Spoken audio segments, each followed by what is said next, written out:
ഞാൻ കുറച്ച് പനിക്കൂർക്കയുടെ ഇലയും കുറച്ച് കൃഷ്ണ തുളസിയും എടുത്തിട്ടുണ്ട്. നന്നായി വാഷ് ചെയ്തതിന് ശേഷം തുടച്ചെടുത്തതാണ്. കൃഷ്ണ തുളസിയുടെ ഞാൻ കതിരടക്കാണ് എടുത്തിരിക്കുന്നത് കേട്ടോ. ഇനി നമുക്ക് പാനിലേക്ക് ഇതിട്ട് കൊടുക്കാം.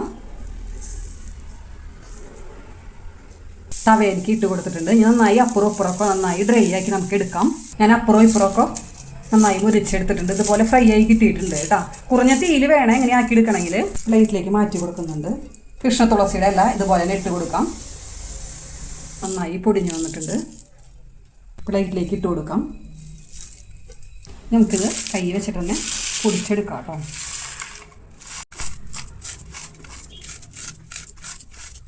ഇനി നമുക്കിതൊരു പാത്രത്തിലേക്ക് മാറ്റി കൊടുക്കാം. നമ്മളുടെ ഹോം മെയ്ഡ് ഒറിഗാനോ റെഡി ആയിട്ടുണ്ട്. വെരി സിമ്പിളല്ലേ ഉണ്ടാക്കിയെടുക്കാനായിട്ട്. അപ്പോൾ പാസ്റ്റയൊക്കെ ഉണ്ടാക്കുമ്പോൾ നമുക്കിത് ഇട്ട് കൊടുക്കാം. അപ്പോൾ നമ്മുടെ ഹോം മെയ്ഡ് ഒറിഗാനോ എല്ലാവരും ഒന്ന് ട്രൈ ചെയ്ത് നോക്കൂ കേട്ടോ.